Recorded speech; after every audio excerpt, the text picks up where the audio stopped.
going to revisit this painting and kind of do it again on a little bitty canvas. This is just a little canvas panel, and I did a double swirl with these three colors. I used blue, green, Payne's gray, and I can't remember what red this is, but red. And I added just a little bit of white, and my white really took over and did this little cloud kind of effect. If it's focusing, I hope it's focusing. And it's titanium white, so it's not a transparent white, but it kind of got cloudy and bleedy there. So it was interesting. But I really liked what was happening here, and I liked where the red showed through. My red is transparent, so that might be part of the reason that the red kind of disappeared. You can see it showing through the white a little bit, but I don't know. I want to try it again and see. Maybe that red, since it is transparent, is just going to get lost no matter what with that Payne's gray. I don't know, but I'm going to try it again, and I am not going to add white this time. I'm just going to do a single swirl. Let me make sure we're in, because this is a tiny little canvas. I just kind of want to see if I can get this red to pop, and then maybe I'll do it on a larger scale if it does. Sorry if this is swinging like crazy.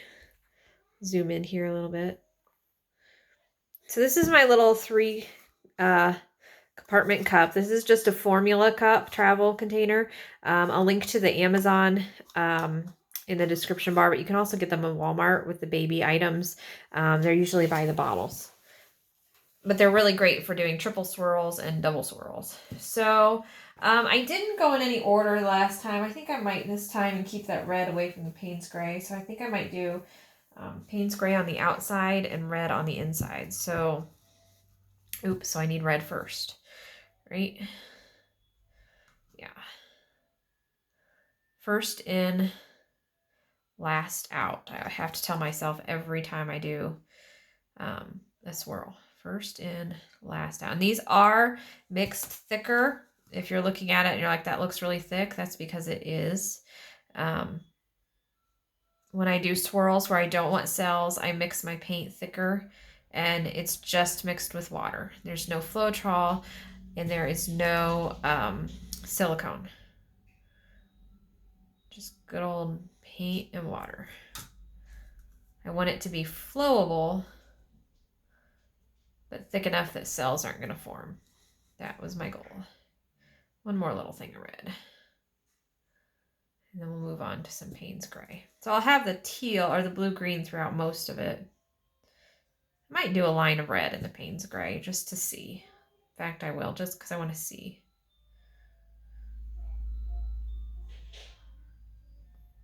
I love Payne's gray.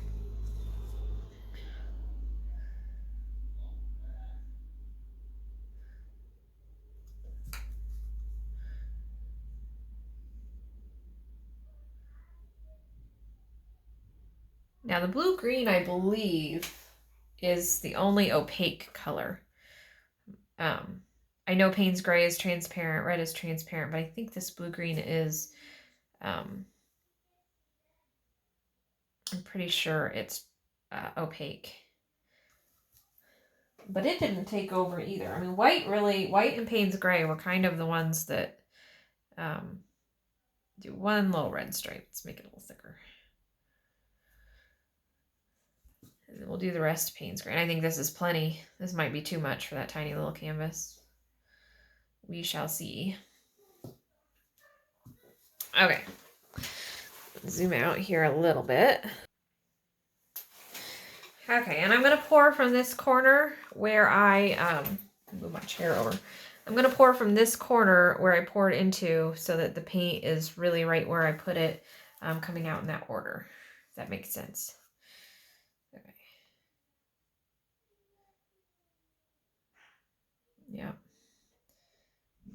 There, the red's coming through a little bit. The blue-green really is not. Again. I'm going to have to do some experimenting with opaques and transparents. I honestly would expect the opaque color to take over, but maybe instead of taking over, it sinks. I don't know. We'll see. Let's see what happens when we stretch it. I'm going to get a piece of cardboard here. for my corners. But we'll see.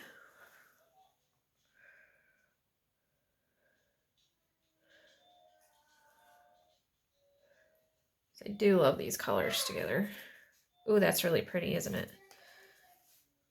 Should not have used the white in my bigger painting because these three really pretty together. Ooh, I really like that. This is what I was wanting the last time. I thought I'd add a little white just for contrast, and instead I got white all over the place.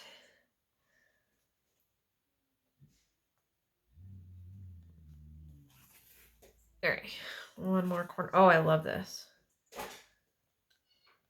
Okay, I wish this was on a bigger canvas. This is gorgeous. I'm gonna have to do this one. I'm glad I tried this again without the white, because I know I'm getting exactly what I was wanting the first time. Ooh, let me wipe my hands off real quick. Okay, let's do some close-ups. This is exactly what I was wanting the first time I did it. I am surprised that blue-green didn't show up more, though. I mean, I like the amount that it's in there, but I would have expected it to show up a little bit more. Okay. Always interesting. And I've had some people ask me to do some testing on opaques and transparents and see if it makes any difference. So maybe I'll do that here pretty soon. Do some pours with just opaques, just transparents, semi-transparents, and then mix them all and see what the difference is. That is so neat. Love this one so much. This is exactly what I wanted the first time, so I'm pretty happy. I'm gonna have to do another one. I'll have to order some more of that blue-green. I'm out of it though, and do a larger pour with these three colors. Ooh, let me know what you think. As always, I love to hear your thoughts in the comments section. And we will see you next time, guys. Happy pouring!